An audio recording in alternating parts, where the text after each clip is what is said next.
პროკურატურის დასკვნითი სიტყვა ეგრეთ წოდებული კაბელების საქმეზე სააპელაციო სასამართლო გახმაურებულ საქმეს განიხილავს.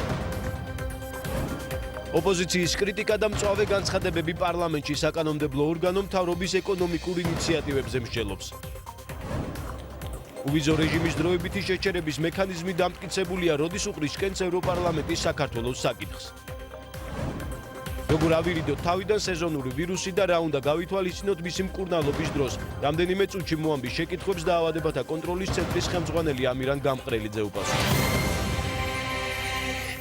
მოგესალმებით, თქვენ უყურებთ მოამბეს 18 საათზე. ვიზა ლიბერალიზაციის დროებითი შეჩერების მექანიზმი დამტკიცებულია, საკითხი ევროპარლამენტის პლენარულ სესიაზე გავიდა. შეთანხმებულ რეგულაციას ევროპარლამენტის 485 წევრმა დაუჭირა მხარი.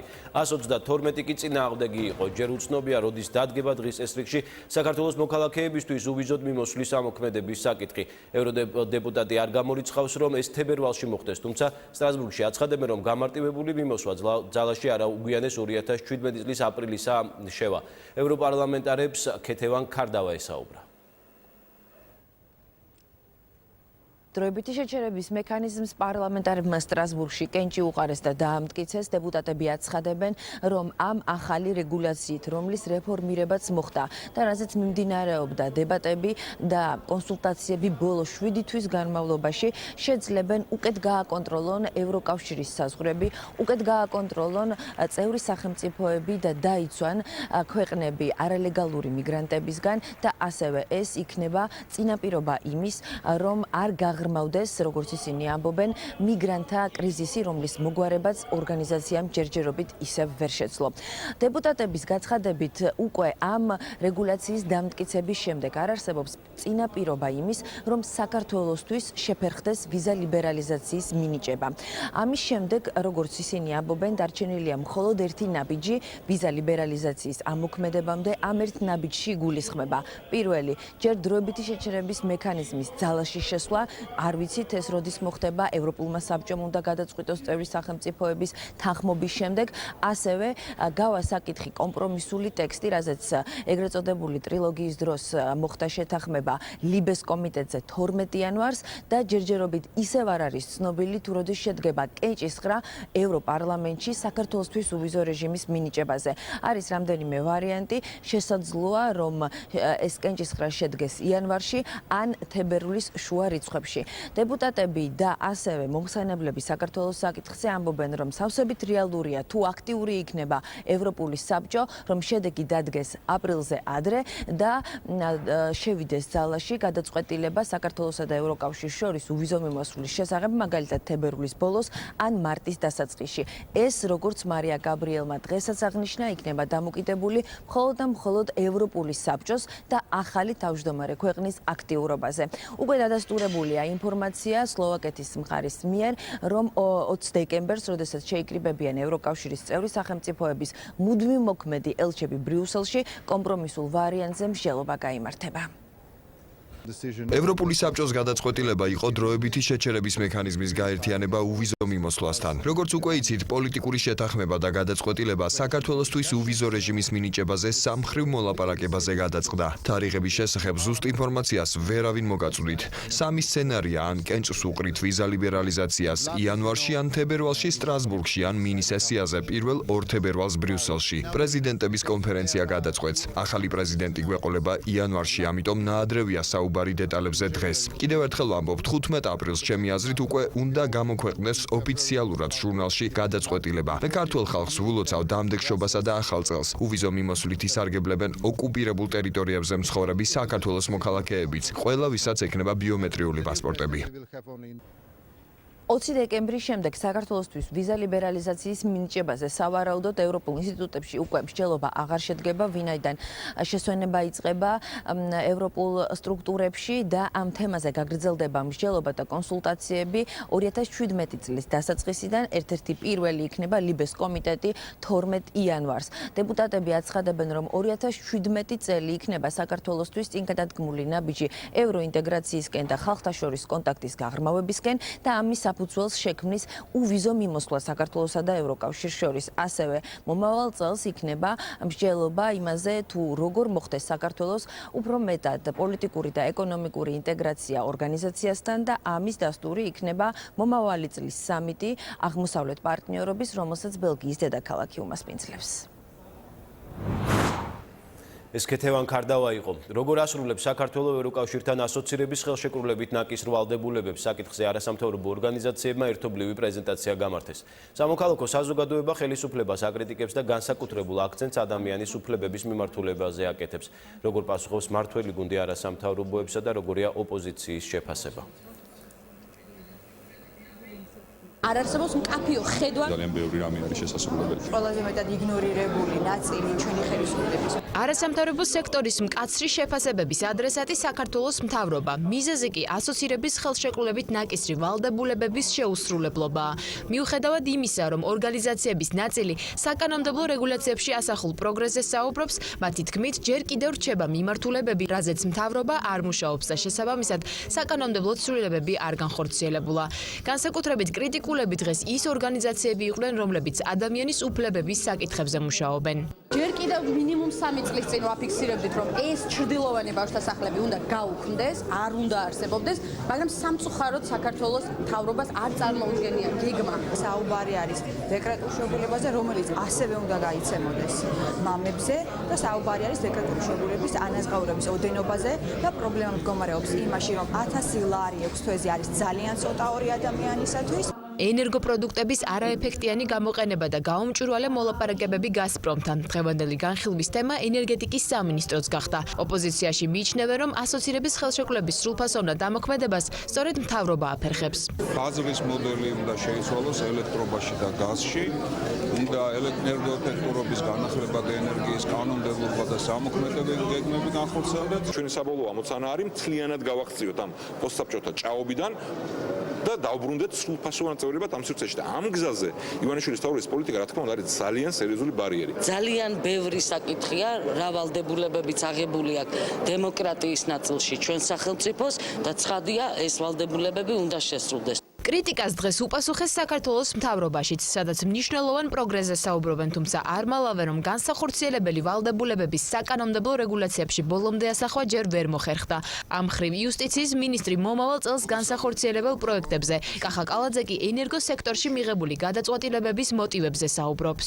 ეს არის მიზნობრივი სუბსიდირება, რომელსაც ჩვენ ვახორციელებთ, მთავრობის გადაწყვეტილება იყო ეს არის იმ ადამიანების მიმართ, ვისაც ყველაზე მეტად უჭერს დღეს ჩვენს ქვეყანაში. მე დიდი იმედი მაქვს, რომ გაისათ მაგალითად იმ ვალდებულებას შევასრულებთ, რომელიც ეხება დამოუკიდებელი საგამოძიებო მექანიზმის შექმნას, რომელსაც ექნება ჩვენი აზრით მხოლოდ საგამოძიებო ფუნქცია. შეთანხმების მიხედვით ქართულ მხარეს ჯერ კიდევ სამუშაო აქვს პროფესიული განათლების შესახებ კანონზე, შრომითი უფლებების კომისიის რეალურ ამოქმედებაზე და კულტურულ მემკვიდრეობასთან დაკავშირებულ საკითხებზე. მესამე სექტორი მთავრობას ასევე მოუწოდებს კონფლიქტურ რეგიონებში მცხოვრები მოსახლეობისთვის ასოცირების ხელშეკრულებით მიღებული სიკეთეების ხელმისაწვდომობაზე დროულად იზრუნოს. სააპელაციო სასამართლო ეგრეთ წოდებული კაბელების საქმის განხილვას განაგრძობს. დღევანდელ პროცესზე მხარეებმა პროკურატურის დასკვნითი სიტყვა მოისმინეს. თამარ გოგისაშვილი აშუქებს პროცესის პირდაპირ ეთერში გვერდება. თამარ, გისმენთ. ეგრეთ წოდებული კაბელების საქმის განხილვა სააპელაციო სასამართლოში რამდენიმე წუთის წინ ხმაურით დასრულდა. მიზეზი გახდათ ის, რომ მას შემდეგ რაც სასამართლო მოისმინა პროკურატურის საბოლოო სიტყვა და ასევე მხარეთა რეპლიკები, პროცედურის მიხედვით საბოლოო სიტყვა უნდა წარმოეთქვათ თავად მსჯავრდებულებს, რის შემდეგაც მოსამართლე საპროცესო ნორმების მიხედვით უნდა გასულიყო სათათბიროდ, თუმცა მოსამართლემ განმარტა, რომ ეს არის მნიშვნელოვანი საქმე, რაზეც გადაწყვეტილებას კოლეგია ვერ მიიღებს რამდენიმე დღეში და მათ სჭირდებათ გარკვეული დრო, ამიტომ მათ უარი თქვეს გასულიყვნენ სათათბიროდ და დღესვე დაესრულებიათ საქმის არსებითი განხილვა. მოსამართლემ მიზეზად დაასახელა ის, რომ მათ წარმოებაში არის უამრავი საქმე, რომლის არსებითი განხილვაც მიმდინარეობს. თუ კი მოსამართლეები იქნებოდნენ სათათბირო ოთახში, ისინი ვეღარ შეძლებდნენ ამ საქმეების განხილვას. მოსამართლის ამ გადაწყვეტილებას მოყვა უკმაყოფილება თავად მსჯავრდებულების მათ უარიც კი თქვეს საბოლოო სიტყვის წარმოთქმაზე და მოსამართლეს შესთავაზეს, რომ მათი საბოლოო სიტყვის გარეშე მიეღოთ გადაწყვეტილება, თუმცა მოსამართლემ მათი ეს მოთხოვნაც არ დააკმაყოფილა და პროცესი ჩანიშნა 16 იანვარს. ჯერჯერობით უცნობია ისარგებლებენ თუ არა ამ პროცესზე მსჯავრდებულების საბოლოო სიტყვით. დაცვის მხარე აღნიშნულით უკმაყოფილოა, თუმცა სახელმწიფო ბრალდება აცხადებს, რომ ეს იყო მოსამართლის გადასაწყვეტი და ამით საპროცესო ნორმები არ დარღვეულა. რომელიც ამ თვეში გვაქვს დანიშნული, უნდა გადავდოთ და იმ მხარეები ბოდიში მოუხადოთ და უთხრათ, რომ პრიორიტეტული არის ეს საქმე და არა თქვენი. აქედან გამომდინარე ჩვენ ადრეთ უკვე მაინც მოვიწევთ ბატონო მოსამართლე. როგორ? ადრეთ უკვე მაინც მოვიწევთ. აი შემდეგ სხდომის შემდეგ ხო იგივე უნდა მოგიწევთ. ხო უნდა გაყვიდეთ სათათბიროთ და გადავდეთ. დიახ, უნდა გავიდეთ. ამიტომ არასდროს არ დავამთავროთ ეს საქმე.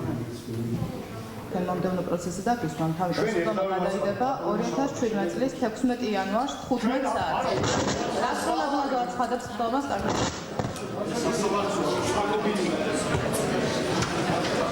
სასამართლოს თავისი გრაფიკიდან გამომდინარე, როგორც ჩანს, სხვა ვადები არ ჰქონდა და გადაიდო სხდომა, რომელიც გაგრძელდება ბრალდებულთა, უბრალოდ მსჯავრდებულთა საბოლოო სიტყვით.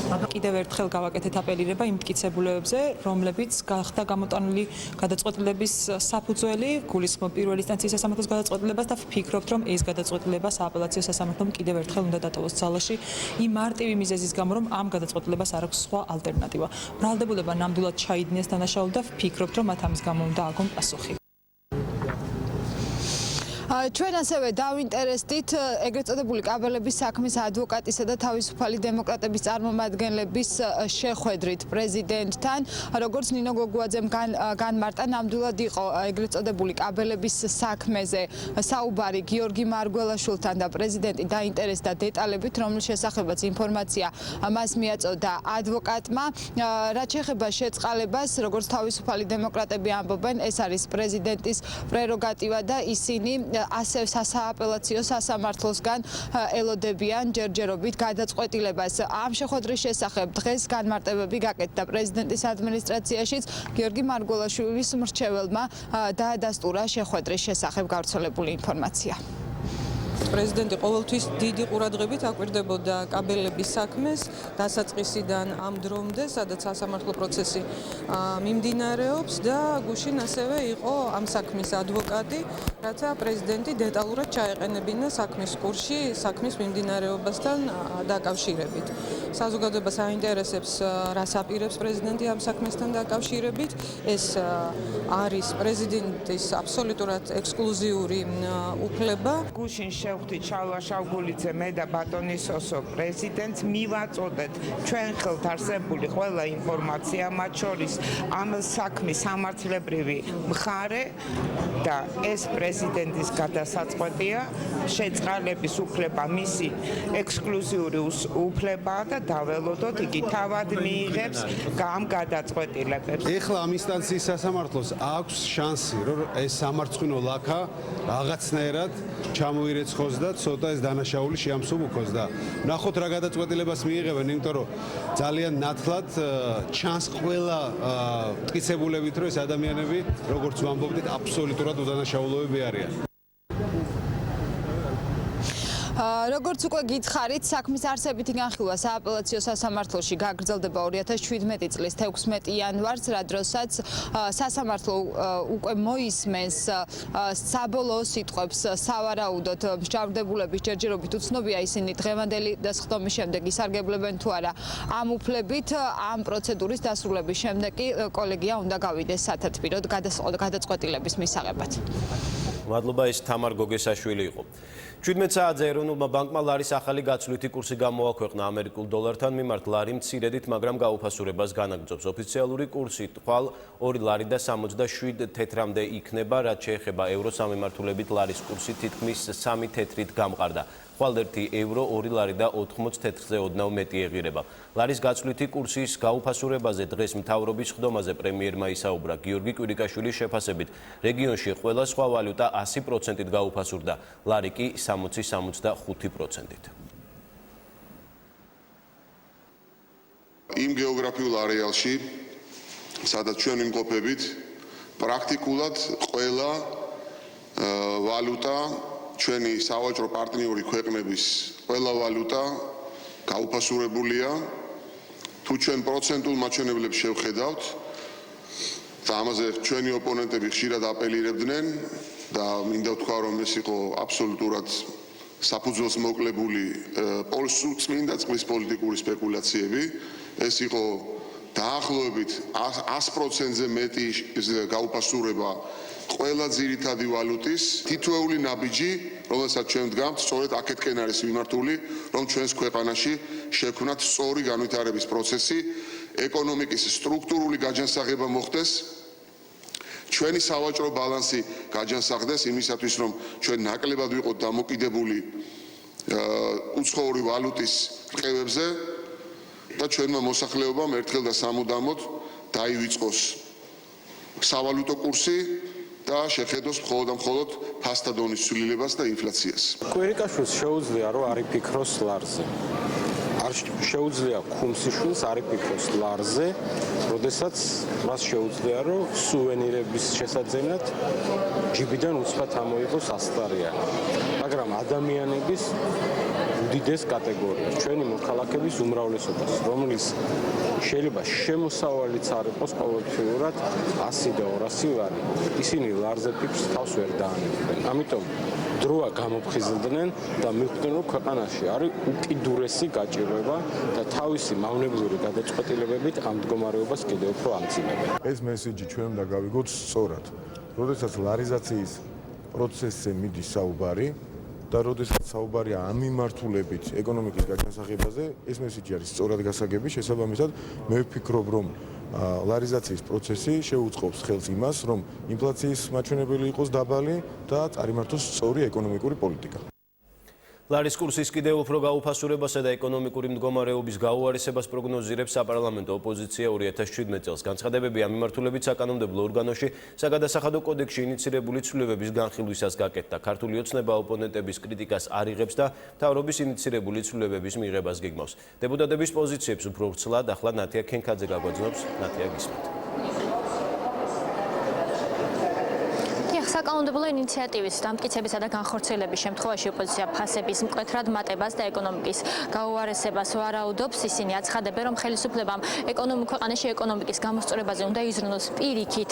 გადასახადების შემცირების გზით ნაციონალური მოძრაობის წარმომადგენლებმა დღეს პლენარულ სხდომაზე საკუთარი ეკონომიკური ინიციატივების პრეზენტაციაც გამართეს. საგადასახადო კოდექსში შესატან ცვლილებებზე კითხვები ჰქონდა მმართველ გუნდსაც, უმრავლესობის წევრები დაინტერესდნენ, ხომ არ გამოიწვევს თამბაქოზე აქციზის გადასახადის გაზრდა, მოსახლეობის უმრავლესობის გადასვლას უფრო დაბალფასიან და დაბალხარისხიან სიგარეტზე, რამაც შესაძლოა მათ ჯანმრთელობაზე უარყოფითად იმოქმედოს. უმცირესობის წარმომადგენლები კი დაინტერესდნენ, რატომ იღებს ამ ცვლილებებს ახლა მმართველი გუნდი და მისი მიზანი არის ბიუჯეტში თანხების მობილიზება თუ მწვეველთა რაოდენობის შემცირება ქვეყანაში, ასევე კონკრეტულად რა რაოდენობით შეიძლება მოიმატოს ბენზინისა და ბუნებრივი აირის ფასმა ნავთობპროდუქტებზე აქციზის გადასახადის მატების შემდეგ.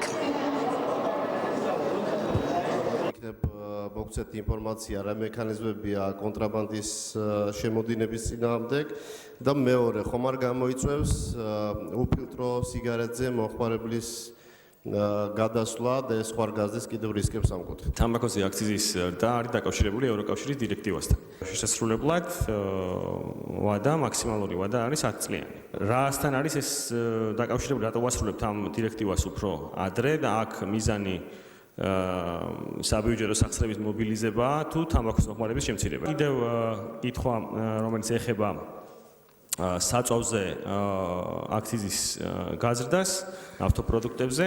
ამას დაკავშირებით მაინტერესებს თქვენ რომ დაგვისახელოთ, აი ლიტრ ბენზინზე დღევანდელი ფასწარმოქმნის პირობებში რამდენით გაიზრდება ლიტრი ბენზინის ღირებულება? სიგარეტთან დაკავშირებით ფილტურ სიგარეტზეც ანალოგიურად იზრდება 30 თეთრიდან 60 თეთრამდე იზრდება განაკვეთი და ვფიქრობ რომ თვითონ ამ ფილტურ სიგარეტის მოხმარებიდან გამომდინარე მასაც შესაბამისი ეფექტი ექნება შემცირების კუთხით. რაც შეეხება ფასების ზრდა საწვავთან დაკავშირებით, თუ ავიღებთ კონკრეტულად ბენზინის შემთხვევაში ეს აქციზის კომპონენტი არის დაახლოებით 18 თეთრი, ხოლო გაზის კომპონენტი არის 12 12 თეთრამდე, 12-13 თეთრი. ლუიზიანელ ველურებს, როდესაც ხიდან ნაყოფის მოწყვეტა სურთ, ისინი ხეს ძირში ჭრიან და ისე წყვეტენ ნაყოფს.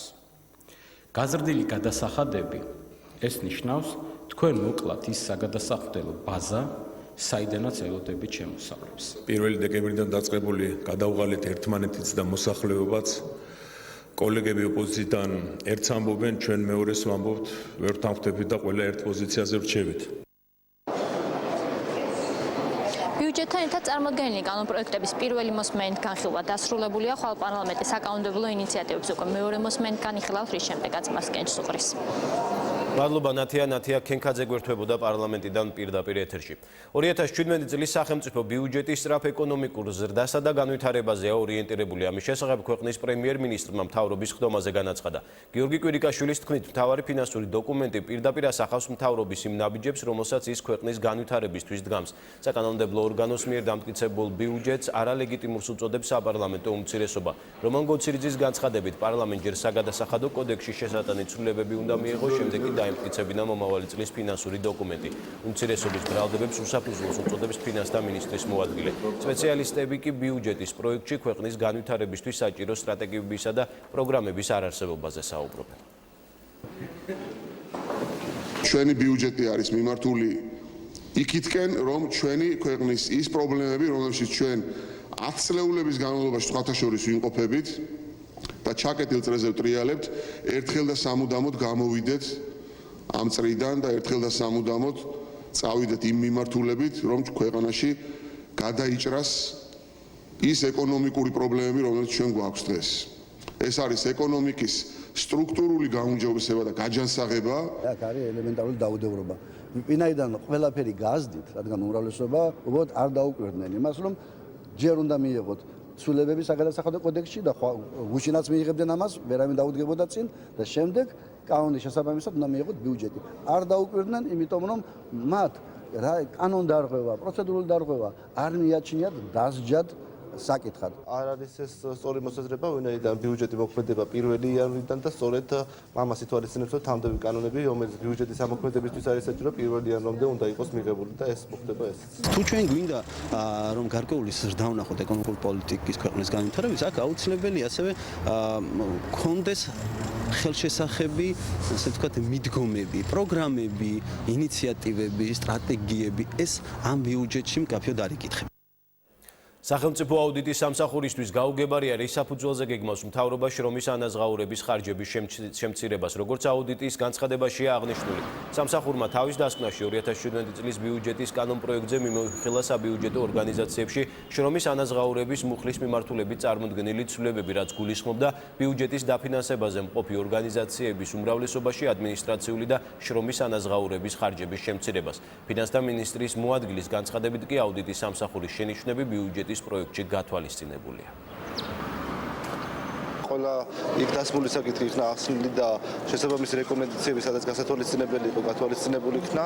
რაც შეეხება შრომის ანაზღაურებას და საშტატო რიცხოვნობის შემცირებასთან, ჩვენ ნამდვილად შევამცირეთ შრომის ანაზღაურების ფონდი ძალიან ბევრ ორგანიზაციაში. ბიუჯეტში არის ჩადებული დამატებითი ვალდებულება სამინისტროებისთვის, რაც უზრუნველყოფს, რომ წლის განმავლობაში დამატებითი ოპტიმიზაცია გააკეთონ და შესაბამისად უკვე ეს გამოთავისუფლებული ვაკანსიების რაოდენობის შემცირება იქნება შესაძლებელი.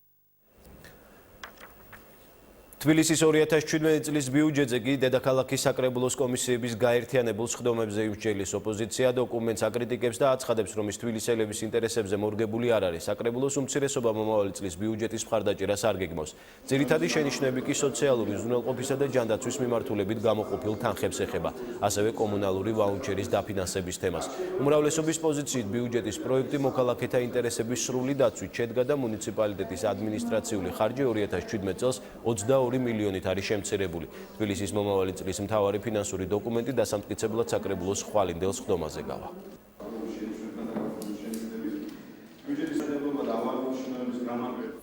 ვირუსული დაავადებების გამოვლენის შემთხვევაში სპეციალისტები განსაკუთრებით რისკ ჯგუფებში შემავალ მოქალაქეებს, მცირეწლოვან ბავშვებს, მოხუცებსა და სხვადასხვა ქრონიკული დაავადების მქონე პაციენტებს ურჩევენ ექიმს დროულად მიმართონ. საქართველოში სეზონური ვირუსით ინფიცირებულთა რაოდენობა იზრდება, თუმცა მაჩვენებელი საგანგაშო არ არის. რა ტიპის ვირუსია საუბარი და როგორ უნდა მოიქცეთ დაავადების პრევენციისა და მკურნალობის შემთხვევაში. მედიკოსებს ლაშა მესხი ესაუბრა. რეპორტაჟის შემდეგ მოამბის შეკითხვებს დაავადებათა კონტროლისა და საზოგადოებრივი ჯანმრთელობის ეროვნული ცენტრის ხელმძღვანელი ამირან გამყრელიძე უპასუხებს. 100,000 მოსახლეზე 254 გრიპის შემთხვევა. ეს ის მაჩვენებელია, რომელსაც დაავადებათა კონტროლის ეროვნული ცენტრი ავრცელებს. მონაცემები ეპიდემიურ ნიშნულს ჯერჯერობით მკვეთრად ჩამოუვარდება, თუმცა ზრდის ტენდენციის შენარჩუნების შემთხვევაში შესაძლოა გრიპის გავრცელებამ ეპიდემიური ხასიათი მიიღოს. A ტიპის H3 ვირუსი წინა წლებისგან განსხვავებით მიმდინარე სეზონზე სწორედ ეს ვირუსია მასიურად გავრცელებული. ქვეყანაში ამ ეტაპზე ვირუსის 46 დადასტურებული შემთხვევაა დაფიქსირებული. გრიპის 90% შემთხვევები ყოველგვარი მხოლოდ სიცხის დამწევის საშუალებებით გაივლის რამოდენიმე დღეში და ყოველგვარი თქვათ გართულების გარეშე დასრულდება, მაგრამ რიგ შემთხვევებში რა თქმა უნდა და განსაკუთრებით მომატებული რისკის ადამიანებში შესაძლებელია ადგილი ჰქონდეს გართულებებს. გრიპის ვირუსმა წინა წლებთან შედარებით წელს ნაადრევად დაიწყო გავრცელება. შესაბამისად, კლინიკებში მიმართვიანობა მკვეთრად გაზრდილია. პრევენციის მიზნით დედაქალაქში მოქმედებს 4 საოჯახო მედიცინის ცენტრი, რომელიც პაციენტებს 24 საათიან რეჟიმში ემსახურება. დღესდღეობით პანიკის საფუძველი აბსოლუტურად არ არსებობს მოსახლეობაში. ეს ყოველწლიურად ესე ხდება სეზონური მდგომარეობა არის, რომელიც სეზონის გავლასთან ერთად თავისთავად გაივლის. A ტიპის H3 ვირუსი ტიპური სეზონური ვირუსია, რომელიც შესაბამისი მკურნალობის შემთხვევაში ჯანმრთელი ადამიანისთვის საფრთხეს არ წარმოადგენს. თუმცა ექიმები მოქალაქეებს შემდეგი რეკომენდაციებით მიმართავენ: ხშირი ხელის დაბანა, ოთახების განიავება, ხალხმრავალი ადგილებისგან თავის არიდება, სიმპტომების აღმოჩენის შემთხვევაში ექიმისთვის მიმართვა. პირველ რიგში თვითონ პაციენტმა უნდა დაიცვას გარშემოყოფები. სიმპტომების დაწყებიდან 5-7 დღე ადამიანი არის გადამდები. და უნდა დაიცვას თვითონ გარშემოყოფები, ანუ ხველის და ცემინების დროს მაქსიმალურად მოარიდოს წვეთები გარშემოყოფებს, დაიცვას ჰიგიენის წესები და თუ შესაძლებელია იყოს ბინაზე და გაერევა ორგანიზებულ კოლექტივებში, სხვა ადამიანებს შეუქმნის რისკს. გრიპის ვირუსის პიკურ პერიოდად ზამთრის შუა მონაკვეთი, იანვრისა და თებერვლის თვეები ითვლება. სპეციალისტების თქმით, ვირუსისგან თავის დაცვის ყველაზე ეფექტური საშუალება სეზონამდე შესაბამისი აცრის გაკეთებაა. თუმცა ამჟამად ქვეყანაში ვაქცინაციის პრეპარატის დეფიციტია. დაავადებათა კონტროლისა და საზოგადოებრივი ჯანმრთელობის ეროვნული ცენტრის ხელმძღვანელი ამირან გამყრელიძე გვერდება თემაზე საზაუბროთ. საღამომშვიდობისა ბატონო ამირან, გმადლობთ რომ მონაწილეობთ გადაცემაში. საღამომშვიდობის. ბატონო ამირან, როგორც აღინიშნა, ეხლა გვაქვს ჩვენ ურთიერთობა A ტიპის H3 ვირუსთან, რომელთაც არიან დაავადებულები სხვადასხვა ჯგუფების ადამიანები. ბატონო ამირან, რა სახის ვირუსი არის ეს? პაციენტების უმეტესობა აცხადებს, რომ ვირუსი საკმაოდ მძიმედ გადაიტანეს, ან ამჯერადაც მძიმედ გადაახვდა. დიახ, წელს ევროპის რეგიონში და ჩვენთანაც დომინირებს A ტიპის H3 ვირუსი, განსხვავებით წინა წლის სეზონისგან, როდესაც პრევალირებდა H1N1, რომელიც უფრო მძიმედ მიმდინარეობს, H3 შედარებით უფრო სუბუქად მიმდინარეობს. დიახ, მიმართვიანობა, რაც თქვენს გადაცემაში იყო სიუჟეტში, სწორია, გაიზარდა, როგორც ამბულატორიებში, ისე კლინიკებში, სასწრაფოს გამოძახებები, მაგრამ რომ გითხრათ, რომ უკიდურესად მძიმე ავადმყოფები ყავს სტაციონარებში, არა. თუმცა სტაციონარების დატვირთვის 16% დაახლოებით გრიპზე მოდის. აქ ითქვა და სწორედ ითქვა, რომ დღეს ჩვენ ვართ დაახლოებით 254,100 მოსახლეზე. საქართველოსთვის ეპიდემიურ ზღვრად ითვლება დაახლოებით 500-დან 600 შემთხვევამდე 100,000 მოსახლეზე. ანუ შარშან პიკურ პერიოდში ჩვენ იანვარ-თებერვალში ეს ჰქონდა სადღაც 350-ის ფარგლებში, როდესაც აი ასეთი ინტენსიურ საგანგებო რეჟიმზე გადავედით. განსხვავებით წელს ცოტა ჩვენთან ცოტა ადრე დაიწყო, თორემ ევროპაში გრიპის სეზონი ზოგადად იწყება მე-40 კვირას, სადღაც ოქტომბრის შუა რიცხვებიდან უკვე, ამიტომ მზადება, ის რაც ითქვა, პროფილაქტიკური ვაქცინაცია სწორედ ამ დროს არის აქტიური და შესაბამისად მთელი მთელი სეზონის განმავლობაში. ანუ წელს ჩვენთან სეზონი ცოტა ადრე დაიწყო. მე ვერ გეტყვით, რომ განსაკუთრებულად ძიმეთ მიმდინარეობს, თუმცა რა თქმა უნდა, მოგეხსენებათ, გრიპის 90% შემთხვევებისა სრული განკურნებით მთავრდება, მხოლოდ სიცხის დამწევი და სახლში ყოფნის და დიდი რაოდენობით სითხის მიღების პირობებში და ახლობით 10% ადამიანებისას სჭირდება უფრო ვთქვათ სპეციფიური მკურნალობა, რასაც ქვია ანტივირუსული მკურნალობა, წამლები, რომლებიც სწორედ ვირუსზე მოქმედებს და ესეთი ქვეყანაში არის საკმაო მარაგი, როგორც სახელმწიფოს, ისე სააფთიაქო ქსელში არის Tamiflus საკმაო მარაგი, როდესაც ექიმით, მაგრამ ეს აუცილებლად ექიმის დანიშნულებით უნდა მოხდეს და ამიტომ ძირითადი ვთქვათ რეკომენდაცია დღეს, რასაც დაავადებათა კონტროლის ცენტრი ჯანდაცვის სამსახური ზოგადად ქვეყნის ავრცელებს, გახლავთ ის, რომ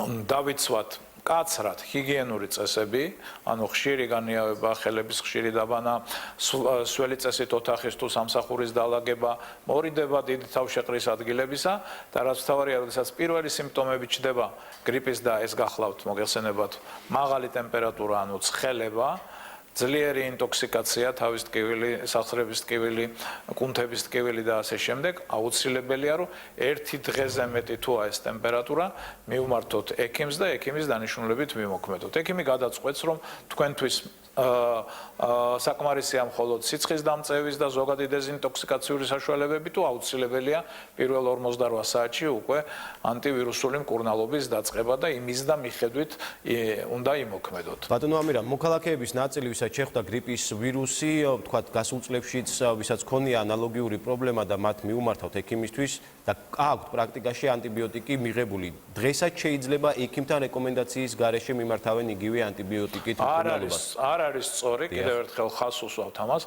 მე ხაზი მინდა გავუსვა, რომ ანტიბიოტიკი არ მოქმედებს გრიპის ვირუსზე და საერთოდ ვირუსებზე. ანტიბიოტიკები მოქმედებენ მხოლოდ და მხოლოდ ბაქტერიებზე. მაგრამ თუ არის გრიპის გართულება, რა თქმა უნდა და ხშირად მოგეხსენებათ, გრიპის ყველაზე უფრო ხშირი გართულება არის მწვავე ბრონქიტი, ლარინგიტი, მწვავე პნევმონია, აი ამ შემთხვევაში უკვე ექიმი გადაწყვეტს, საჭიროა თუ არა დამატებით, თქვათ, ანტივირუსულ და სხვა პრეპარატებთან ერთად ანტიბიოტიკის დანიშვნა. ამიტომ თვითნებურად ანტიბიოტიკის მიღება არ გახლავთ რეკომენდირებული, პირიქით ის მთელ რიგ შემთხვევაში შეიძლება საზიანოც იყოს. ბატონო ამირან, თქვენ ახსენეთ რისკ ჯგუფები. თუ შეიძლება ჩვენი მაყურებლისთვის კიდევ ერთხელ რომ განმარტოთ, ვინ შედიან ამ რისკ ჯგუფებში და განსაკუთრებით მოწყვლადი და რისკ ჯგუფები გრიპის ვირუსისადმი გახლავან ბავშვები, გახლავან მოხუცები, გახლავან ის ადამიანები, ასევე მინდა მიმართო ორსულ ქალბატონებს, რომ მაქსიმალურად მოერიდონ, იმიტომ გრიპის ვირუსის ერთ-ერთი სამიზნე სწორედ ორსული ქალბატონები გახლავან და ასევე ქრონიკული დაავადებებით ადამიანები. რას გულისხმობ ამ ქრონიკულ დაავადებებში? ეს არიან ადამიანები, ვინც ქრონიკულად საჭიროებენ მედიკაციას, თქვათ დიაბეტიანები, მაღალი წნევას, რასაც ვეძახით ხალხურ ენაზე, ანუ გიპერტენზიით ავადმყოფები, ქრონიკული ფილტვების დაავადებებით, როგორც გახლავთ ასთმა, ბრონხიტი, ქრონიკული ობსტრუქციული დაავადება ფილტვის, ასევე გარკვეულად იმუნოდეფიციტით მიმდინარე დაავადებები, ეს გახლავთ თქვათ სხვადასხვა სიმსივნური წარმოშობის დაავადებები, ავტოიმუნური დაავადებები. აი ამ ადამიანები უფრო უნდა იყვნენ მეტად მოფრთხილებული, ანუ თავი აარიდონ თავშეყრის ადგილებს, თუ არის თქვათ პირველი ტემპერატურული რეაქცია, ნუ წავლენ სამსახურში ან ბავშვებს ნუ გაუშვებენ სკოლაში, დარჩენ სახლში, გამოიძახონ ექიმი, მოგეხსენებათ დღეს ითქვა თქვენ სიუჟეტში, რომ ქვეყანაში უკვე სპეციალური რეჟიმია, განსაკუთრებით თბილისში, რომ 4 საოჯახო ცენტრი 24 საათის განმავლობაში ემსახურება ადამიანებს. ყველა თქვათ თქვენი ოჯახის ექიმის საქმის კურსში უნდა იყოს და შეიძლება ტელეფონითაც ჩატარდეს კონსულტაცია, ან მიბრძანდეთ ოჯახის ექიმთან, მოგეხსენებათ საყოველთაო ჯანდაცვის პარკლებში ეს ნებისმიერი კონსულტაცია, ნებისმიერი ექიმთან ვიზიტი ეს უფასოა. თუ ეს არ შეგიძლიათ, შეგიძლიათ ექიმი გამოიძახოთ ბინაზე და ასე შემდეგ. ანუ მეტად უნდა ვიყოთ მზადყოფნის რეჟიმში. მე ვერ გეტყვით, რომ რაღაც დღეს განსაკუთრებული ხდება ქვეყანაში, ეს არის მოვიდა ზამთარი, ზამთრისთვის ყოველთვის დამახასიათებელია გრიპის და გრიპის მსგავსი დაავადებების გააქტივება, ეს იქნება დეკემბერში, იქნება იანვარში, იქნება თებერვალში, შემდგომ თანდათანობით უკან წამოვა, მოგეხსენებათ, მას ახასიათებს გარკვეულად ტალღისებური მიმდინარეობა, ამიტომ საუკეთესო საშუალება პრევენციის ხას უსვა ხშირად ამაზე ეცინებათ, მაგრამ ეს არის ხშირი ხელების დაბანა, ხშირი განიავება თქვენი საცხოვრებელი თუ სამუშაო ადგილის, სველი წესით დალაგება, ანუ ზოგადად ჰიგიენური პირობების დაცვა და პირველივე სიმპტომების გამოჩენის შემთხვევაში ექიმის კონსულტაცია. ბატონო ამირან, არსებობს გრიპის საწინააღმდეგო ვაქცინა, რომელსაც პრევენციის მიზნით იკეთებენ სეზონური ვირუსების დაწყებამდე, სეზონის დაწყებამდე. რამდენად მომზადებული შეხვდა სახელმწიფო წლევანდელ სეზონს და რამდენად გაიზარდა მოქალაქეთა აქტივობა წინასწარი ვაქცინაციის? მოგეხსენებათ, რომ გრიპის საწინააღმდეგო ვაქცინაცია არ შედის არც ერთი ქვეყნის აუცილებელ ვაქცინაციათა კალენდარში, ისევე საქართველოში. ეს გახლავთ ნებაყოფლობითი ვაქცინაცია. თუმცა ჩვენთანაც ისევე როგორც მთლიანად მსოფლიოში იზრდება თანდათან კულტურა გრიპის საწინააღმდეგო ვაქცინაციის გამოყენებისა. ჩვენ შარშანწინ შევიძინეთ თქვათ სახელმწიფომ 5000 დოზა, შარშან 10000 დოზა, წელს 20000 და უკვე მთლიანად ამოწურულია, შემიძლია გითხრათ 98% ამ 20000 დოზის ათვისებულია და ვცრით ჯანმრთელობის მსოფლიო ორგანიზაციის მიერ რეკომენდირებულ რისკ ჯგუფებს. ეს გახლავთ ბავშვთა სახლები, დედად მოხუცთა სახლები, დიაბეტიანი ბავშვები, სამედიცინო მუშაკები, შიციანი პაციენტები, ანუ იმუნოკომპრომენტირებული C-ჰეპატიტ პაციენტები და ასე შემდეგ. რა თქმა უნდა, თანდათან ეს კულტურა პროფილაქტიკური აცრებისა ქვეყანაში უნდა გაიზარდოს. ამავე დროს მოგეხსენებათ, რომ კერძო სექტორსაც ჰქონდა და აქვს ვაქცინა. წელს ერთიანად როგორც სახელმწიფომ, ისე კერძომ დაახლოებით ჩემის გათვლით, სადღაც 35000-მდე ადამიანი აიცრა და ყოველწლიურად რიცხვი ადამიანებისა იმატებს. ჩვენ ეს აცრა გვახსენდება მაშინ, როდესაც უკვე გრიპის სეზონი იწყება. არა და აცრა განსაკუთრებით ეფექტურია თუ ეს კეთდება სეზონის დასაწყისში. იმიტომ, როდესაც გაიკეთებთ გრიპის საწინააღმდეგო ვაქცინის ინექციას, იმუნიტეტის გამომუშავებას დაახლოებით 2 კვირა, 20 დღე ჭირდება. ამიტომ სასურველია ეს აცრა ოქტომბერში, ნოემბრის დასაწყისში. თუმცა რეკომენდირებულია ასევე სეზონის დროსაც გაკეთდეს. პრობლემა ამაში არ გახლავთ, მაგრამ ამავე დროს მე მინდა ხაზი გავუსვათ, რომ აცრა პანაცეა არ არის. თქვათ გრიპის საწინააღმდეგო ვაქცინის დამცველობითი უნარი არ გახლავთ ისეთი როგორც თქვათ წითელას საწინააღმდეგო პოლიომიელიტის, როდესაც იცრებით წითელას, ტეტანუსის, პოლიომიელიტის, იქ თითქმის 95-98%-ში გარანტირებული ხართ.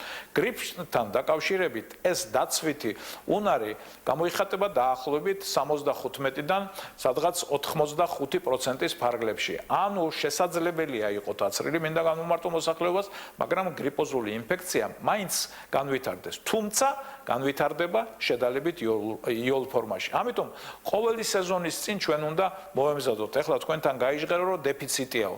დეფიციტი გახდა ეხლა, როდესაც ადამიანებმა გაიგეს, რომ აუცილებელია და სასურველია და რეკომენდირებულია აცრა, იმიტომ რომ ვინც ეს იცოდა, აიცრა ოქტომბერ-ნოემბერში და კერძო სექტორს სამწუხაროდ ალბათ მე არ მაქვს ზუსტი ინფორმაცია, მაგრამ რასაც ვფლობ და ეს პროფილაქტიკური ვაქცინების მარაგი თანდათან კერძო სექტორში ამოიწურა. თუმცა დარწმუნებული ვარ, მოთხოვნილება რადგან არსებობს, კერძო სექტორი ძალიან სწრაფად გააკეთებს რეაგირებას ამაზე და ვაქცინა შემოვა ქვეყანაში. რაც შეეხება სახელმწიფოს, კიდევ ერთხელ ვიმეორებ, რომ ჩვენ ყოველწლიურად ვზრდით სახელმწიფოს ხარჯზე აცრილ ადამიანთა რაოდენობას და მომავალ წელს თუ იყო ეს 20000, მომავალ წელს დარწმუნებული იყავით, რომ კიდევ მეტი იქნება. იმიტომ რომ კულტურა გრიპის საწინააღმდეგო აცრისა ქვეყანაში თანდათან მატულობს, ეს კარგია და უნდა მივეჩვიოთ იმას, რომ სეზონის წინ ჩვენ ყველამ უნდა ავიცრათ. სახელმწიფო აცრის იმ ადამიანებს, რომლებიც რეკომენდირებულია, კიდევ ერთხელ ხაზს უსვა, როგორც ფოკუს ჯგუფები და ყველაზე უფრო მოწყვლადი გრიპოზული ინფექციის საწინააღმდეგოდ, ხოლო დანარჩენებმა კეთილი უნდა ვინებოთ და ჩვენ თვითონ ჩავიტაროთ ვაქცინაცია. გასაგებია. დიდი მადლობა ბატონო ამირან იმისთვის, რომ მიიღეთ გადაცემაში მონაწილეობა. წარმატებებს გისურვებთ. ამირან გამყრელიძე პასუხობდა მოამბის შეკითხვებს გამოშვებას. დედაქალაქში წინასწარი ინფორმაციით ბუნებრივი აირის წვის შედეგად დაგროვებული მხუთავი აირი ბებიისა და შვილიშვილის გარდაცვალების მიზეზი გახდა. ტრაგიკული შემთხვევა დღეს წყნეთის ქუჩაზე მოხდა. საცხოვრებელ ბინაში გაზზე მომუშავე წყლის გამათბობელი იყო დამონტაჟებული. მომხდარზე მიმდინარეობს გამოძიება. ყასტრასკას გაზში მოქალაქეებს უსაფრთხოების ნორმების დაცვისკენ მოუწოდებენ და პრევენციის მიზნით ცხელ ხაზზე დარეკვას თხოვენ.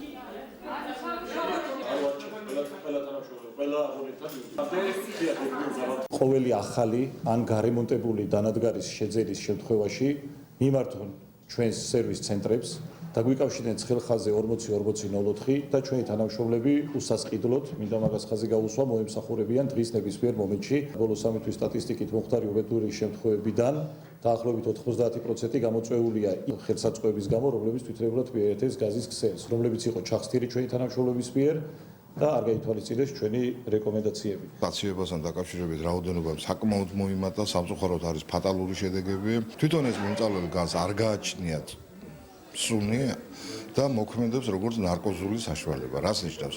იწვევს პირველ რიგში მოდუნებას ზილს და ამიტომ არის რომ სამწუხაროდ ადამიანები მას ვერ აღითქვამენ. აქედან გამომდინარე, როდესაც არის ესეთი, უნდა იყოს მაქსიმალური ყურადღება, უნდა ნიავდებოდეს გარკვეულ პერიოდში ბინა, ოთახი. სამწლამდე ასაკის ბავშვს ხელში საახალწლო პიროტექნიკა აუფეთქდა. მოზარდს უკვე გაუწიეს სამედიცინო დახმარება და მის ჯანმრთელობას საფრთხე არ ემუქრება. მომხდართან დაკავშირებით შინაგან საქმეთა სამინისტრომ განცხადება გაავრცელა და მოსახლეობას მოუწოდა სიფრთხილით მოეკიდონ სადღესასწაულო ასაფეთქებელ საშუალებებს. გამოიყენონ ისინი მხოლოდ ინსტრუქციის მიხედვით და მოარიდონ პიროტექნიკას არასრულწლოვანი პირები. მომხდართან დაკავშირებით მოამბის გადამღების ჯგუფი დამწრობის ცენტრის ხელმძღვანელსაც ესაუბრა. უსაფრთხოების რა ზომები უნდა მიიღოთ საახალწლო პიროტექნიკით სარგებლობისას რეპორტაჟი თემაზე არ გამოგჭეთ მოამბის მთავარ გამოშვებაში. მას ეგრეთ წოდებულია ხლაპუშკა, ანუ ასაფეთქებელი აუფეთქდა ხელში, ბუნებრივია სამწლამდე ბავშვი თვითონ ვერ შეიძენდა ამას. მან ისიც არ იცის როგორ ფეთქდება თქობა მოზრდილის უყურა, ყოველ შემთხვევაში უბრალო გაუფრთხილებლობა და კილა საკმაოდ სერიოზულად დამთავრდა ეს ყველაფერი. მინდა მოსახლეობა გაუფრთხილო, რომ გაუფრთხილებლად მოეპყრობიან მით უმეტეს ბავშვები ამ ასაფეთქებლებს. საკონსტიტუციო კომისია მომავალ კვირას დაკომპლექტდება. პარლამენტმა კომისიის შესახებ დადგენილება 96 ხმით დაამტკიცა. მანამდე კი კანონმდებლებმა მის დებულებებზე კითხვა-პასუხის რეჟიმში იმსჯელეს. დღეს ცნობილი გახდა, რომ კომისიის მუშაობაში ჩართვას არც უშიშროების საბჭოს დივანი გეგმავს. 96 ხმით დადგენილება მიღებულია. 96 ხმით არც ერთის წინააღმდეგ პარლამენტმა საკონსტიტუციო კომისიის შექმნის შესახებ გადაწყვეტილება მიიღო. კომისია, რომელმაც კონსტიტუციაში შესატან ცვლილებათა პროექტი 30 აპრილამდე უნდა მოამზადოს, პირველ სხდომას 15 დღეში გამართავს. გასაფუჭებელი ამ კონსტიტუციაში პრაქტიკულად არაფერი არ არის. არის მთლიანად წინააღმდეგობაში კონსტიტუციური სამართლის პრინციპებთან ყველაზე საკვანცო დებულებები. კონსტიტუციის გადასინჯვაში მონაწილეობაზე უარს აცხადებს პრეზიდენტი. ირაკლი კობახიძემ, რომელიც კომისიას უხელმძღვანელებს, პრეზიდენტის წარმომადგენლებს კომისიაში ჩართვა დღეს კიდევ ერთხელ შესთავაზა, თუმცა უშედეგოდ. პრეზიდენტის გადაწყვეტილებით საქართველოს პრეზიდენტის არც ერთი წარმომადგენელი, მათ შორის უშიშროების საბჭოს მდივანი, არ მიიღებს მონაწილეობას საკონსტიტუციო კომისიის მუშაობაში. ის ფაქტი, რომ მუშაობაში პრეზიდენტის წარმომადგენლები არ ერთვებიან, საპარლამენტო ოპოზიციის აზრით კომისიის ლეგიტიმაციას კითხვის ნიშნის ქვეშ აყენებს. პროცესს თქვენ გაქვთ საკონსტიტუციო უმრავლესობა და ამ პროცესის მართლაც ლეგიტიმაციას ძალიან დიდი მნიშვნელობა აქვს. ესე ამ პროცესი დაწყება, რასაც არ უნდა ფიქრობდეს საერთოდ ნებისმიერი სუბიექტის მიმართ, უკვე ძალიან უსიამოვნოა. არანაირ კინკლობასთან ჩვენ საქმე არ ქონია.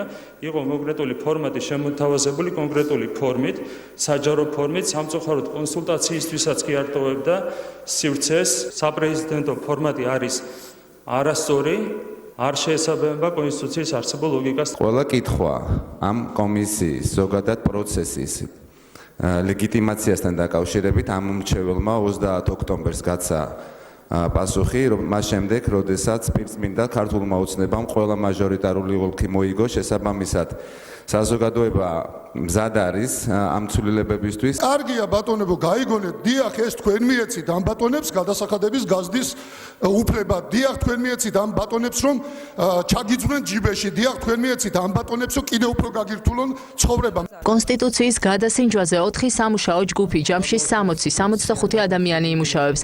მათ შორის არ იქნება ყველა კვალიფიციური არასაპარლამენტო პარტია.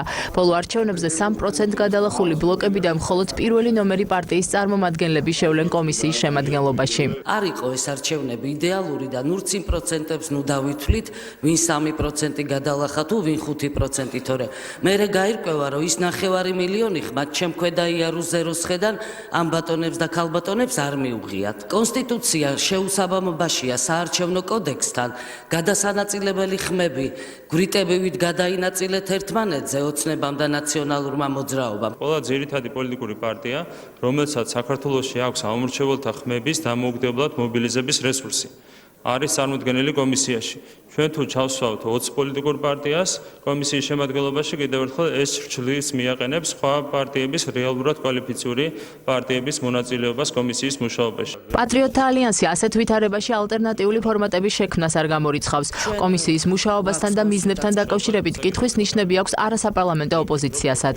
ხელისუფლება უკვე ტკბება თავისი საკონსტიტუციო უმრავლესობით და იგნორირებას უკეთებს საყოველთაოას და მეორე რომ ეს მოკლევა და გვავარაუდებინებს რომ მათ რაღაც კონკრეტული ჩანაფიქრია და ეყოფათ ეს დრო. ამ კომისიაში არ იქნება მოსაზრებების გაცვლა, მაგრამ და ამიტომაც ვფიქრობთ და ხვალ ბოლოს ჩამოვყალიბდებით, მივიღებთ თუ არა ამ კომისიაში მონაწილეობას. კონსტიტუციის რომელი მუხლების შეცვლას გეგმავს უმრავლესობა დღეს კონკრეტულად არ უსაუბრიათ. ირაკლი კობახიძე აცხადებს, რომ კანონპროექტი მომზადებისთანავე ვენეციის კომისიას გადაეგზავნება და მათი დასკვნა საბოლოო ვარიანტში აისახება. თბილისმა საქართველოს პრეზიდენტის ინიციატივითა და ეროვნული უშიშროების საბჭოს აპარატის ორგანიზებით ეროვნული და რეგიონული უსაფრთხოების საკითხებზე სტრატეგიულ დისკუსიას უმასპინძლა. დისკუსიაში მონაწილეობა თავდაცვისა და უშიშროების სექტორის 100-მდე ქართველმა და საერთაშორისო ექსპერტმა მიიღო. პრეზიდენტის ინიციატივის მიზანია შესთავაზოს უსაფრთხოების სექტორის ფართო წევრების წარმომადგენლებს ინკლუზიური ფორმატი, სადაც პროფესიული განხილვების შედეგად გამოითქმება მოსაზრებები, გამოიკვეთება პრიორიტეტები და მომზადდება რეკომენდაციები ქვეყნისა და რეგიონალური უსაფრთხოების პოლიტიკის მიმართებაში. დისკუსიის ძირითადი თემები საქართველოს ნატოში ინტეგრაციის პროცესი, შავი ზღვის აუზის ქვეყნების სტაბილურობისა და უსაფრთხოების უზრუნველყოფაში საქართველოს როლი და ევროატლანტიკური სივრცის წინაშე არსებული გამოწვევები და მათთან ერთობლივად გამკლავების გზები იყო. შემდგომ პერიოდში ჩვენი ქვეყნის უსაფრთხოების უზრუნველყოფის საბოლოო მიზანი ნატოს წევრად გახდომა არის. აქაც ჩვენ ლოგიკურად ხედავთ, რომ ჩვენ ვიქნებით ერთიან სივრცეში იმ ქვეყნებთან, ვინც იზიარებენ საერთო ღირებულებებს და ამავე დროს ვიქნებით ყველაზე დაცული და ყველაზე ეფექტური თავდაცვის და უსაფრთხოების ქოლგის ნაწილი. ჩვენი ქვეყნის 20% ოკუპირებულია მეზობელი სახელმწიფოს რუსეთის მიერ. თუმცა თუ შევხედავთ ნატოს ისტორიას, ნატოს გაფართოების ისტორიას, ვნახავთ, რომ ქვეყნები ოკუპირებული ტერიტორიებით და სადავო საზღვრებით, მათ შორის რუსეთთან, იქნენ მიღებული არიან. რასაც ახლა ვხედავთ არის აგრესიული რუსეთი. მისი აგრესია მეზობელი ქვეყნების მიმართ იგრძნობა ყოველდღიურად და არა მხოლოდ რიტორიკაში, არამედ ქმედებებში. მინდა შევადარო რუსეთის ხელისუფლებას საბჭოთა კავშირს. საბჭოთა კავშირი ომში იყო 12 წელიწადი. რუსეთი ომშია ყოველ 6 წელიწადში ერთხელ. ისინი მუდმივად ომის მდგომარეობაში იმყოფებიან. საქართველოს ერთ დღეს გახდება ნატოს წევრი და თქვენ ეს არ უნდა დაივიწყოთ. ეს არის სიმართლე. საქართველოს არის ზუსტად იმ ადგილას, სადაც წდება მთლიანად შავი ზღვის რეგიონის უსაფრთხოების ბედი, საქართველოს არის კარიბჭე და საქართველოს მონაწილეობა შავი ზღვის ნებისმიერი უსაფრთხოების ფორმატის შექმნაში არის კრიტიკული და მნიშვნელოვანი. ჩვენ განვიხილავთ რეგიონში უსაფრთხოების სიტუაციას და საქართველოს როლს როგორც ნაწილს და შესაძლებლობას უსაფრთხოების საკითხების გადაწყვეტაში. რა თქმა უნდა, საფრთხები არსებობს რუსეთიდან, რომელიც ხელს უწყობს ომებს და სეპარატისტულ მოძრაობებს. ჩვენ განვიხილავთ უსაფრთხოების და თავდაცვის საკითხებს. მინდა გითხრათ, რომ თავდაცვა ეროვნული საკითხია ყველა ქვეყნისთვის, მათ შორის საქართველოსთვის. ეს მხოლოდ თავდაცვის სამინისტროს საზრუნავი არ არის, არამედ პარლამენტის, მთავრობის, პრეზიდენტის და უშიშროების საბჭოსი. ჟენევაში საერთაშორისო მოლაპარაკებების რიგის 38 რაუნდი დასრულდა. საქართველოს საგარეო საქმეთა სამინისტრო განცხადებას ავრცელებს. უწყების ინფორმაციით, ორივე სამუშაო ჯგუფში საქართველოს ოკუპირებულ ტერიტორიებზე უსაფრთხოების, ადამიანის უფლებებისა და ჰუმანიტარული კუთხით არსებული მდგომარეობა განიხილეს. მონაწილეებმა საქართველოსთან 2016 წლის მაისში სოფელ ხურჩაში მომხდარ მკვლელობაში ბრალდებული პირის დაკავება მოითხოვეს და ყურადღება გაამახვილეს იძულებით გადაადგილებულ პირთა და ლტოლვილთა დაბრუნების საკითხზე. თემის განხილვისას რუსეთის ფედერაციისა და საოკუპაციო რეჟიმების წარმომადგენლებმა მოლაპარაკებების დარბაზი დატოვეს, რითაც კიდევ ერთხელ გაუსვეს ხაზი არაკონსტრუქციულ დამოკიდებულებას. ნათქვამია საგარეო საქმეთა სამინისტროს განცხადებაში. განცხადებას ავრცელებს რუსეთის საგარეო უწყებაც. სამწუხაროდ თანათავმჯდომარეების მიერ შეთავაზებული დოკუმენტის ნეიტრალური ვარიანტი კვლავ დაბლოკა ქართულმა მხარემ. თბილისი კვლავ ცდილობდა აფხაზეთსა და სამხრეთ ოსეთში სიტუაციის მონიტორინგისთვის უსაფრთხოების საერთაშორისო მექანიზმების შესახებ ფორმულირებების თავზე მოხვევას. აღნიშნული საკითხების განხილვა შემდეგ რაუნდზე მოხდება. ნათქვამია მიდის განცხადებაში. სოხუმში ეგრეთ წოდებული აფხაზეთის რესპუბლიკის პრეზიდენტის რაულ ხაჯიმბას გადადგომის მოთხოვნით საპროტესტო აქცია მიმდინარეობს. ოპოზიციური ბლოკის თანათავმჯდომარე ასლან ბჟანია მიტინგზე სიტყვით გამოსვლისას განაცხადა, რომ ვიდრე რაულ ხაჯიბა ეგრეთ წოდებული პრეზიდენტის პოსტს არ დატოვებს, საპროტესტო აქცია უნდა გაგრძელდეს. ბჟანიას აზრით, ხაჯიმბა მოვალეობას ვერ ასრულებს და ამის შესაძლებლობა სხვა ადამიანებს უნდა მისცეს. საპროტესტო აქციის ორგანიზატორები ამბობენ, რომ პროტესტი მშვიდობიანი იქნება. სოხუმში ოპოზიციის აქციის პარალელურად ეგრეთ წოდებული პრეზიდენტის მხარდაჭერებიც არიან შეკრებილები. სოხუმის ეგრეთ წოდებულ მერიას აქციების ჩატარების სანქცია არ გაუწია, მიზეზად კი შესაძლო ინციდენტების პრევენცია სახელდება. ეგრეთ წოდებული არასანქცირებულ მიტინგთან დაკავშირებით აფხაზეთის ეგრეთ წოდებული მთავრობის შენობას პოლიცია იცავს.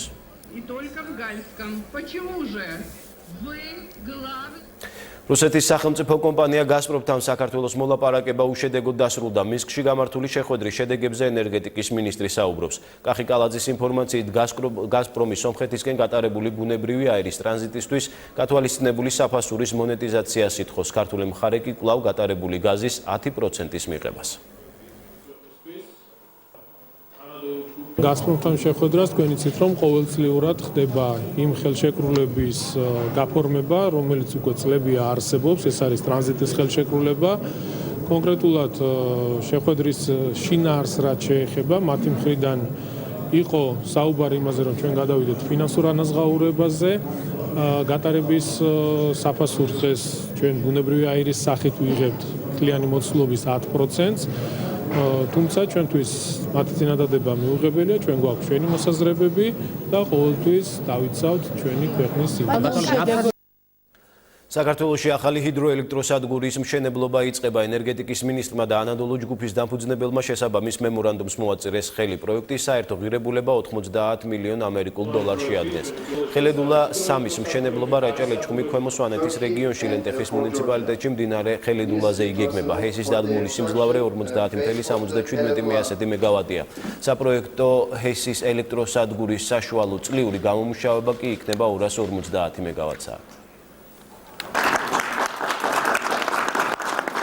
პატრიოტთა ალიანსი ეუთოსა და ევროპის ასამბლეის დელეგაციებში ჩართვას მოითხოვს, როგორც პარტიის ლიდერმა ირმა ინაშვილმა განაცხადა, პარლამენტში შემავალი სამივე პარტია სრულფასოვნად უნდა იღებდეს საერთაშორისო კომისიებში მონაწილეობას, თუმცა მისი თქმით, საქართველოს პატრიოტები ეუთოსა და ევროპის ასამბლეის დელეგაციებში არ არიან წარმოდგენილები. პატრიოტთა ალიანსის მოთხოვნას პარლამენტის საპროცედურო საკითხთა კომიტეტის თავმჯდომარე გამოეხმაურა. გიორგი კახიანის თქმით, ყველა საერთაშორისო დელეგაციაში შეუძლებელია პატრიოტთა ალიანსის წარმოდგენილი იყოს ჩართული, რადგან მთავარ და სათადარიგო შემადგენლობებში პარტიას ორ-ორი კვოტა გააჩნია.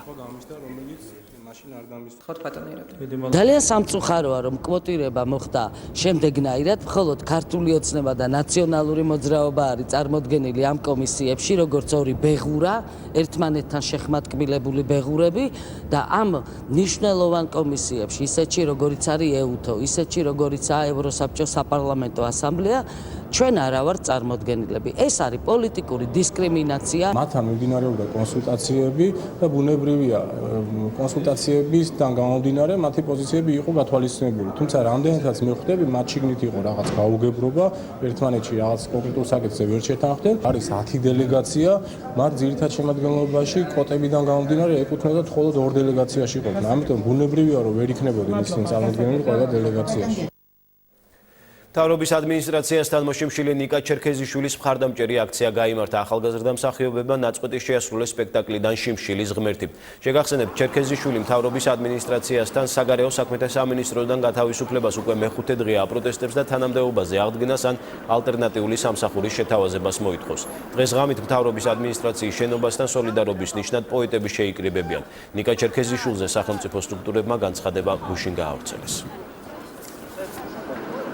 გუშინ საღამოს 7 საათიდან დავიწყე მივმართე პროტესტის უკიდურეს ფორმას შიმშილობას და ჩემი მოთხოვნა არის რაც იყო თავიდანვე დამებრუნონ წართმეული სამსახური და ღირსება. კანცელარიის მხრიდან არანაირი შემოთავაზება არ ყოფილა. შიმშილის ღმერთი არის სპექტაკლი, რომელიც დაფუძნებულია ინტერვიუებზე, ეს არის დოკუმენტური ინტერვიუები ქართველი მოსახლეობისგან და ჩვენ ამ სპექტაკლში განვიხილავთ სიღარიბეს როგორც საავადობის წარმომშობ მთავარ ფორმას ქვეყანაში. ზოგადად სამომავლოდაც ვაპირებთ, რომ გავაგრძელოთ მსგავსი საქმიანობა, ყოველთვის ვიდგეთ იმ ადამიანების გვერდით, რომლებიც უსამართლოდ იჩაგრებიან.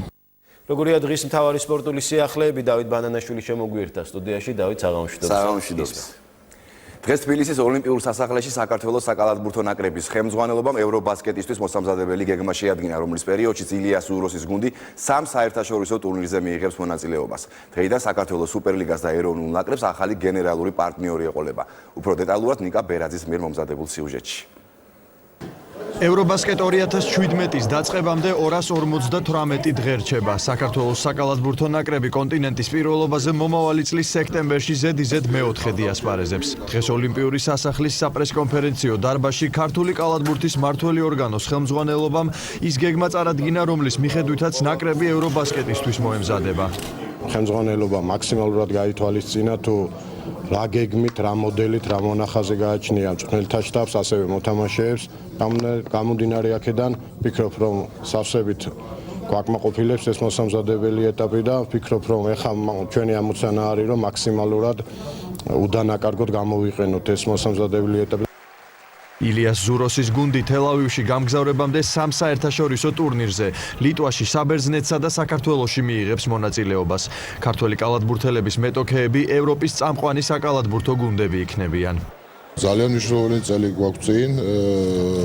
მომავალ წელს ნაკრები მთელი ყურადღება იქნება მიმართული იმისკენ, რომ ჩვენი გუნდი წარმატებით გამოვიდეს ევროპის ჩემპიონატზე, სადაც საბედნიეროდ მეოთხედ ზედიზედ მოხვდით, ასევე მნიშვნელოვანია ის, რომ პირველად საქართველოს კალათბურთის ისტორიაში ჩვენი ნაკრები ითამაშებს მსოფლიო ჩემპიონატის შესარჩევ ეტაპზე. დღესვე გახდა ცნობილი, რომ საქართველოს ეროვნულ ნაკრებს ახალი პარტნიორი ყავს. ქართული კალათბურთის მმართველი ორგანოს და ასევე სუპერლიგის გენერალური სპონსორი კომპანია ევროპაბეთია. ორ მხარეს შორის დღეს მემორანდუმი გაფორმდა. მეტად მნიშვნელოვან მემორანდუმს მოეწერა ხელი. დარწმუნებული ვარ, რომ აღნიშნულ ევროპაბეთის მაგალითზე ბევრი საქართველოში მოქმედი კერძო კომპანიები დაინტერესდებიან, რომ მათ გააფორმონ ხელშეკრულებები სხვადასხვა სპორტულ ფედერაციებთან, რაც მათაც წარმოაჩენს ქართულ სპორტულ ასპარეზს. ქართულ კალათბურთელთა გამორჩეულ თაობას მომავალ წელს მსოფლიო ჩემპიონატის შესარჩევ ეტაპზე თამაშის უფლებაც მიეცემა. ილიას ზუროსის გუნდი ევრობასკეტის დასრულების შემდეგ დაახლოებით ორ თვეში ყველაზე მასშტაბური საკალათბურთო მოვლენის საკვალიფიკაციო ეტაპში ისტორიის მანძილზე პირველად ჩაებმება. მადრიდის რეალი მსოფლიო საკლუბო ჩემპიონატის ფინალში ითამაშებს. სამეფო კლუბმა იაპონიაში მიმდინარე ტურნირზე დღეს ნახევარფინალში მექსიკური ამერიკა 2-0 დაამარცხა. ანგარიში პირველი ტაიმის კომპენსირებულ დროში კარიმ ბენზემამ გახსნა. ხოლო თამაშის მეოთხე დამატებულ წუთზე თავი კრისტიანო რონალდომაც გამოიჩინა და მატჩის საბოლოო შედეგი დააფიქსირა. ზიდანის გუნდი გადამწყვეტ შეხვედრაში იაპონურ კაშიმა ანტლერს დაუპირისპირდება, რომელმაც ნახევარფინალში კოლუმბიური ატლეტიკო ნაციონალი დიდი ანგარიშით 3-0 დაამარცხა. ფინალური მატჩი კვირას გაიმართება და მის პირდაპირ ტელერეპორტაჟს საზოგადოებრივი მაუწყებლის პირველი არხი შემოგთავაზებთ. ინგლისის პრემიერ ლიგაში გუშინ მე-16 ტური დასრულდა, რომელშიც არსენალის გარდა ყველა ფავორიტმა მოიგო. მანჩესტერ იუნაიტედმა სტუმრად კრისტალ პალასი დაამარცხა. შელჰარტს პარკზე გამართული შეხვედრა საინტერესო გამოდგა. პირველი ტაიმის დამატებით დროში სტუმრები პოლ პოგბამ დააწინაურა. მასპინძლებმა 66 წუთზე გაათანაბრეს. ზუსტად ჯეიმს მაკარტურმა დაარტყა. მიუხედავად ამისა, მანჩესტერელებმა მაინც მოახერხეს ლონდონიდან 3-0-ის აღება. მოურინიოს გუნდს გამარჯვება ზლატან იბრაჰიმოვიჩმა მოუტანა.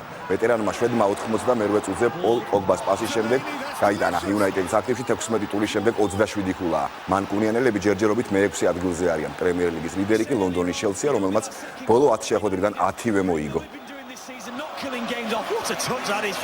Pogba turning off Kabay and rolling it in here for Ibrahimovic. 2-1 United. Finish. დღესდილით ნაციონალურ საკალათბურთო ასოციაციაში მორიგი ტურის შეხვედრები გაიმართა. AT&T ცენტრში სან ანტონიო სპერსმა ბოსტონ სელტიქსი მიიღო. ამ მატჩში დანაკლისი ორივე გუნდს ჰქონდა. მას მისდევს ლამარკუს ოლდრიჯი ვერ დაეხმარა, ხოლო ბოსტონელებმა გუნდის ლიდერის აიზია ტომასის გარეშე ითამაშეს. სპერსი მთელი შეხვედრის განმავლობაში ლიდერობდა, თუმცა სელტიქსი მეტოქეს შორს არ უშვებდა. საბოლოოდ გრეგ პოპოვიჩის გუნდმა მაინც მოახერხა გამარჯვება. თამაშის საფინალო ანგარიშია 108-101. ტექსასურ გუნდში საუკეთესო კავაი ლეონარდი იყო 26 ქულით. ორმაგი დუბლი შეასრულა პო გასოლმა. ესპანელმა 17 ქულა და 13 მოხსნა გააკეთა.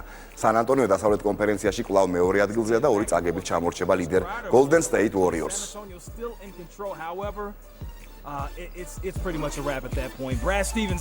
დღეისათვის სპორტზე სულ ეს იყო. მადლობა დავით. სპორტის შემდეგ კულტურა თბილისის დიდ საკონცერტო დარბაზთან დღეს თამარ ჭოხონელიძის სახელობითი ვარსკვლავი გაიხსნება, მანამდე კი მომღერალი მაყურებელ სცენაზე შეხვდება. საღამოს დეტალებით პირდაპირ ეთერში ლიზა ციციშვილი გვერდება. ლიზა გისმენთ. დიახ, საღამოს დაწყებამდე სულ ცოტა დრო რჩება, რეპეტიცია კი ამ წუთებში დასრულდა. თამარ ჭოხონელიძემ სცენას სულ ცოტა ხნის წინ დატოვა, რამდენიმე საათში კი თბილის მისი სახელობის ვარსკვლავი შეემატება. ჩვენ მოვახერხეთ და გადავიღეთ რეპეტიციის ფრაგმენტები და ასევე ჩავწერეთ მომღერალი კონცერტის დაწყებამდე, ამბობდა რომ ძალიან ღელავს და ეს დღე ვარსკვლავის გახსნის დღე მისთვის ერთ-ერთი ყველაზე მნიშვნელოვანი დღეა. დღეს შემოქმედებით საღამოზე თამარ ჭოხონელიძე იმღერებს ყველა იმ სიმღერას, რომლითაც მან თავი შეაყვარა მსმენელს, ყველა იმ ცნობილ სიმღერას, როგორც ოჯახის წევრებთან, ისე მეგობრებთან და კოლეგებთან ერთად.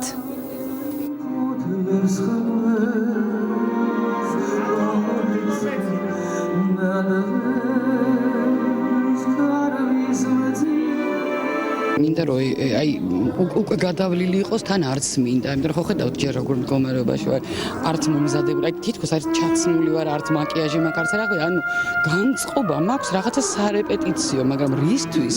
აი ამას რომ გავიაზრებ ჟურნალისტელი მივლის, იმიტომ რომ ძალიან მნიშვნელოვანი მოვლენაა ნამდვილად ჩემ ცხოვრებაში. ყველა მის გვერდით ვარ აბსოლუტურად, მაგრამ მე მგონია რომ ყველაზე თავისუფალი და მოხსნილი ყველანაირი სტრესისგან და ნერვულობისგან იქნება მაშინ, როდესაც ზუსტად ეს ფარდა გაიხსნება და მისი საყვარელი მსმენელი იჯდება დარბაზში. ძალიან ნერვიულობს. როგორც გითხარით, კონცერტის დაწყებამდე სულ ცოტა დრო რჩება, 8 საათზე დაიწყება თამარ ჭოხონელიძის შემოქმედებითი საღამო, რომლის დასასრულსაც თბილის კიდევ ერთი მისი სახელობის ვარსკვლავი შეემატება. მადლობა, ლიზა ციციშვილი გვერდებოდა პირდაპირ ეთერში. პრემიერა რუსთაველის თეატრში 17 დეკემბერს ახალგაზრდა რეჟისორი ნიკა ჩიკვაიძე ექსპერიმენტულ სცენაზე ახალ დადგმას წარადგენს. სპექტაკლში მოქმედება ქალაქში ვითარდება, სადაც გავრცელებულია დაავადება, რომელიც გენმოდიფიცირებული საკვებიდან გადადის. აბსურდის დრამის პიესა სახელწოდებით გენმოდიფიკაცია თუმანიშვილის ფონდისა და რუსთაველის თეატრის ერთობლივი პროექტის პიესა რუსთაველის თეატრისთვის გამარჯვებულია.